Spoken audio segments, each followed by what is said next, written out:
You were away from Carmel for a while. 14 months. 14 months. But then, I mean, when you were in college Yes. and working, when did you return to Carmel?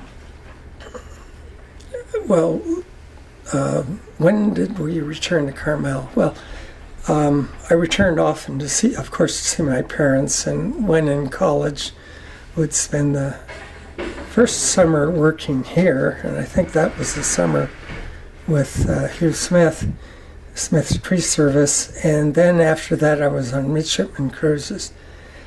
And then then Jen and I got married and so on, but we were always close in Palo Alto area, so we'd come down on weekends to see my parents.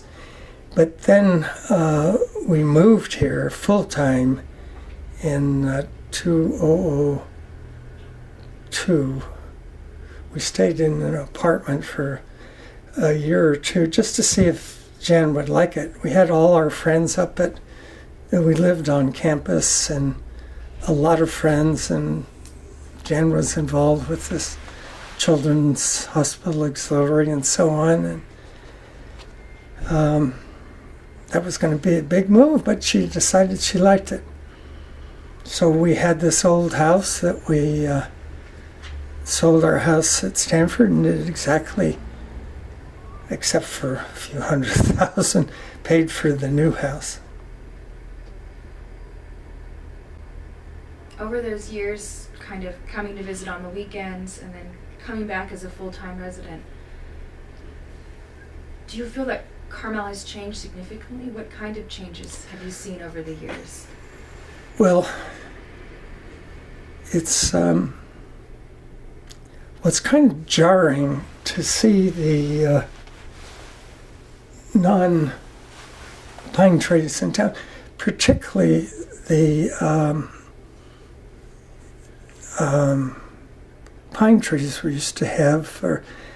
The tree people have been putting in a lot of cypress trees that don't belong there. Cypress are not native to Carmel.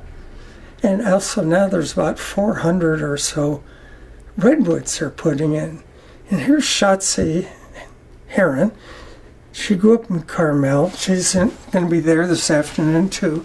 Her parents had the Viennese shop on the Seven Arts Court. And she's living in her parents' house.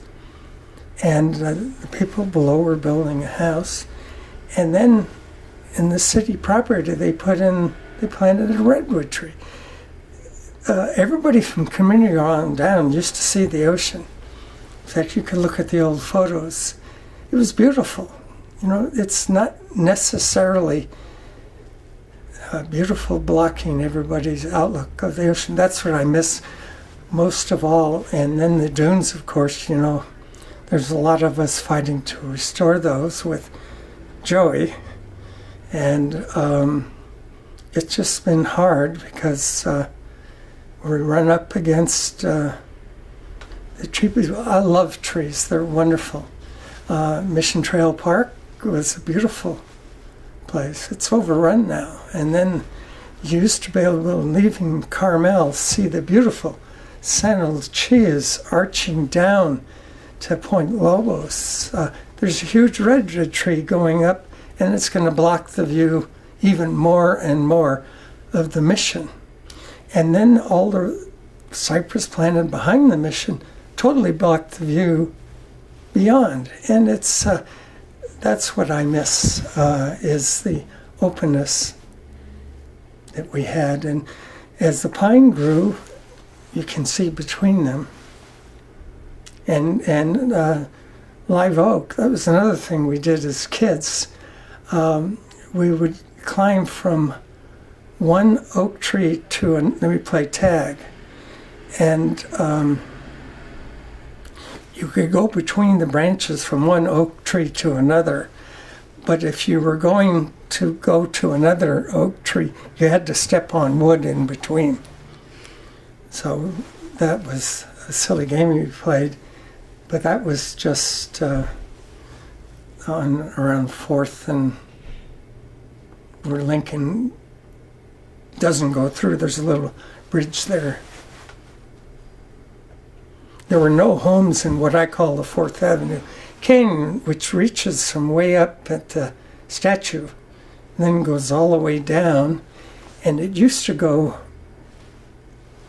at around just past San Antonio. In fact, I have some photos of it that you gave me that reaches down, that went back to Pescadero Creek and out there. But then I think it must have been when they oiled the streets, Devendorf and crew, that more water came and accelerated that canyon. And then the water was such that the people who built that house just sold for $30 million or something. As you go through the gate into Pebble Beach, that property on the left, there was one home there, overlooked the beach.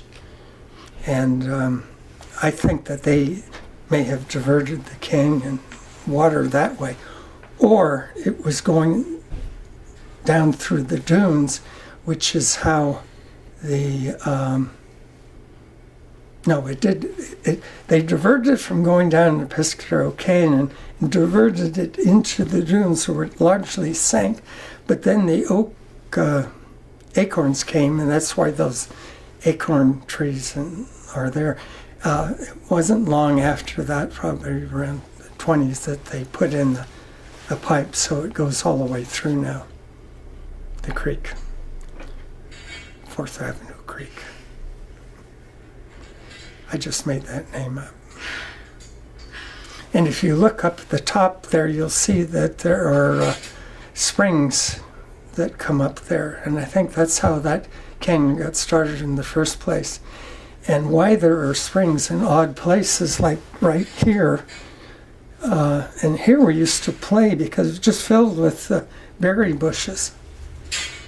This very spot where we are now. So they didn't build here because of the spring. But I think it's the shale that carries the water along a long ways. And then where it's fractured, it comes out and creates the spring. So now you know.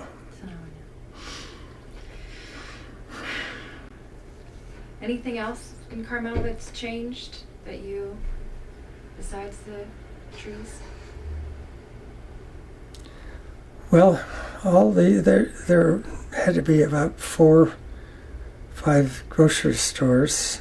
In addition, there was the Carmel drugstore, which is still here. Then there's Fort Tiers. Then there was Stanford's, and then there was Dolores Pharmacy. But everything served the locals. The big trip was to go over to Monterey to pennies, and we even had 2 5 and dimes. Carol Graham, who was in our class in elementary school, they had Graham's 5 and dime on the corner of the northeast corner of Ocean and San Carlos. That was a 5 and dime, and you could go in and exit up above on 6th Street. And then they built a Sprouts Rights down toward Carmel Dairy, which is right there. And I think that must be why Carol didn't graduate with us. They didn't have the business. Marcia Custer was in our class in the early ages. Then I think she went off to private school somewhere.